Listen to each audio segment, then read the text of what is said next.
In Agra, India, there's a masterpiece that pretty much everyone recognizes, the Taj Mahal. But this shining white tomb spread out over 42 acres. It's so much more than just a pretty building.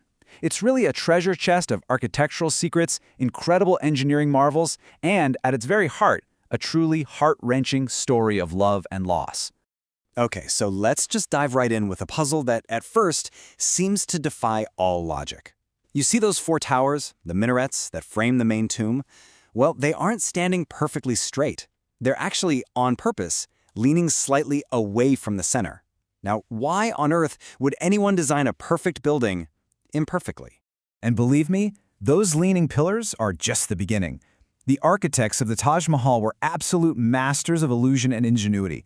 I mean, the main gate, it creates an optical illusion that makes the tomb look like it's shrinking as you walk closer. The marble itself actually changes color throughout the day with the sun. And that massive dome, built without a single piece of steel, every single part of this place holds a secret. All of this incredible skill just begs the question, right? Why go to such unbelievable lengths? Why build a tomb with earthquake-proof pillars and mind-bending optical tricks? Well, to understand the how, we've got to first explore the why. And that story begins with an emperor's profound love. So let's set the scene. The year is 1607, and we're in the incredibly wealthy Mughal Empire. A 15-year-old prince named Khurram meets a girl, Mumtaz Mahal. They fall completely in love, with no idea that their story would one day become immortal. For more than 20 years, their love just blossomed as the Mughal Empire reached its absolute peak.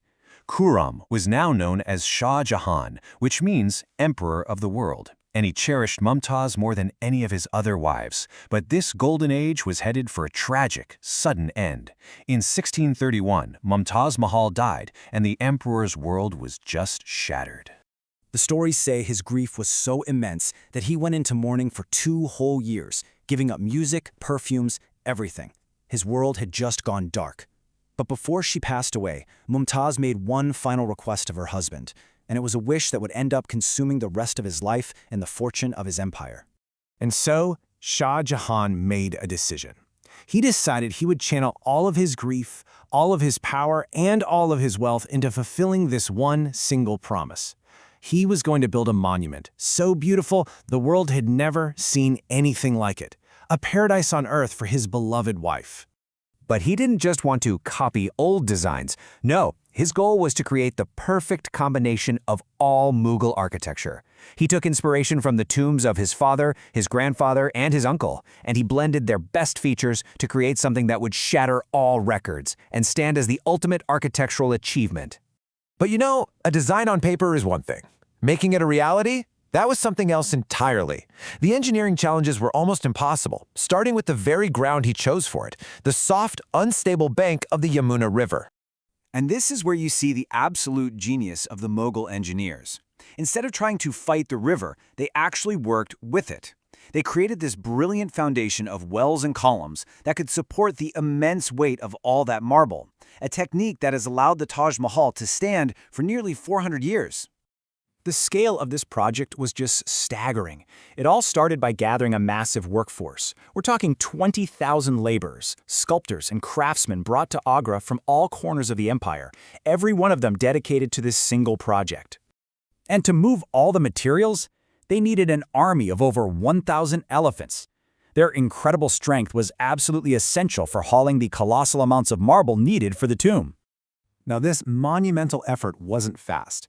From digging that very first foundation well to the final polish on the marble, the entire project took 22 years of non-stop, painstaking labor.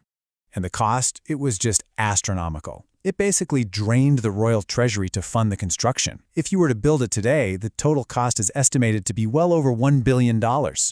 Shah Jahan spared no expense at all on materials. He reserved the entire supply of Makrana marble, which is considered the best in the world, and had it hauled over 400 kilometers to the construction site. Then, precious stones like jade, lapis lazuli, and sapphire were intricately laid into the marble using a special technique called pietra dura, and they were fixed in place with a special adhesive that's held them there for centuries. In 1654, after all that work, it was finally finished. Shah Jahan had fulfilled his promise. He had created the most beautiful tomb in the world, a masterpiece named in honor of his wife, the Taj Mahal. But this incredible success, it came at a truly devastating personal price. The contrast between his triumph and his tragedy is just so stark. On the one hand, he succeeded in creating this timeless monument, but on the other, the immense cost pushed his entire empire to the brink of bankruptcy. And then, just 4 years after the Taj was completed, Shah Jahan's own son overthrew him, seized power, and imprisoned his own father. For the final 8 years of his life, Shah Jahan was a prisoner in the nearby Agra fort.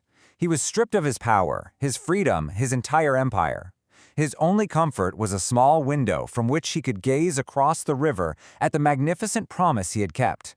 When Shah Jahan died at the age of 74, his body was carried across the river. He was finally reunited with his beloved Mumtaz, laid to rest right by her side inside the very tomb he had dedicated his life to building. And so we're left with this question. Is the Taj Mahal the ultimate symbol of romantic devotion, a promise fulfilled against all odds, or is it a tragic monument to an obsession that cost an emperor everything? The answer, I think, probably lies somewhere within those shimmering marble walls, a story of both love and loss, forever intertwined.